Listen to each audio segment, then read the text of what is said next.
പണ്ട് മുതലേ പ്രേക്ഷകർക്കൊരു പ്രത്യേകതയുണ്ട്. അവരുടെ മുൻപിൽ വന്ന് പ്രത്യക്ഷപ്പെട്ടിട്ട് പിന്നീട് പെട്ടെന്ന് അപ്രത്യക്ഷമായി പോകുന്ന നടിമാരെക്കുറിച്ച് ഓർത്തിരിക്കുക, അവരെ സോഷ്യൽ മീഡിയയിൽ കണ്ടുപിടിക്കുക, ഇടയ്ക്കെപ്പോഴെങ്കിലും ചിത്രമോ മറ്റെന്തെങ്കിലും കാണുമ്പോൾ അവരെക്കുറിച്ച് എഴുതുക. ഇത്തരത്തിലൊരു പതിവിൽ ഇപ്പോൾ വൈറലാകുന്ന വീഡിയോയ്ക്കിടയിൽ സോഷ്യൽ മീഡിയയിൽ തന്നെ എല്ലാവരും ഏറ്റെടുക്കുന്ന ഒരു താരമായി ഇപ്പോൾ മാറുകയാണ് ഛായ ഗോവിന്ദ്. ഛായ പാർവതി എന്ന താരത്തിനെ അധികമാർക്കും അറിയാതിരിക്കാൻ ഒരു വഴിയുമില്ല. സോഷ്യൽ മീഡിയയിൽ താരത്തിന്റെ ചിത്രങ്ങൾ വളരെ പെട്ടെന്ന് വൈറലാകാറുണ്ട്. ഇപ്പോൾ സീരിയലുകാരുടെ അസോസിയേഷന്റെ മാച്ചിനിടയിലാണ് ഇപ്പോൾ ഇങ്ങനൊരു താരത്തിനെ പ്രേക്ഷകർ പെട്ടെന്ന് കണ്ടത്. പണ്ട് കാലങ്ങളിൽ കണ്ട ഒരു ഓർമ്മയുണ്ട്. അതുകൊണ്ട് തന്നെയാണ് പ്രേക്ഷകരെല്ലാവരും ഏറ്റെടുത്തിരിക്കുന്നത്.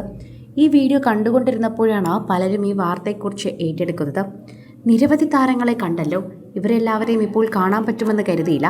അതിനിടയിലാണ് എല്ലാവരും ഛായ പാർവതിയെ കൂടി കാണുന്നത്. പഴയ കോമഡി സീരിയൽ താരം കൂടിയായിരുന്നു. മിമിക്രി ട്രൂപ്പുകളിലും സജീവമായിരുന്നു. സുബിയുടെ കൂടെയൊക്കെ തന്നെയും സ്റ്റേജ് ഷോകളിൽ വളരെയധികം സജീവമായി നിന്നൊരു താരം കൂടിയാണിത്. പക്ഷേ കുറേ കാലമായി എവിടെയാണെന്ന് പോലും ആർക്കും അറിയില്ല.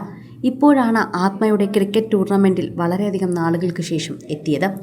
കുറച്ചു മുൻപ് തടി കുറച്ചുണ്ടായിരുന്നു, പക്ഷേ ഇപ്പോൾ വീണ്ടും മെലിഞ്ഞ് ഫിറ്റ് ബോഡി ആയിട്ടുണ്ട്. അതുകൊണ്ടാണ് പലർക്കും തിരിച്ചറിയാൻ പറ്റാത്തത്. എന്നാൽ മുഖസാദൃശ്യമൊക്കെ ഉള്ളതുകൊണ്ട് പ്രേക്ഷകർ കുറച്ചൊക്കെ തിരിച്ചറിയുന്നുണ്ട്. സീരിയലിലേക്ക് വീണ്ടും തിരിച്ചു വരാനുള്ള ശ്രമമായിരിക്കാം എന്നും പ്രേക്ഷകർ പ്രതീക്ഷിക്കുന്നു. നടി എന്ന രീതിയിൽ മാത്രമല്ല, സോഷ്യൽ മീഡിയയിൽ തന്നെ വളരെയധികം സജീവമാണ് ഇപ്പോഴും. സന്മനസ്സുള്ളവർക്ക് സമാധാനം എന്ന സീരിയലിലും താരം ഉണ്ടായിരുന്നു.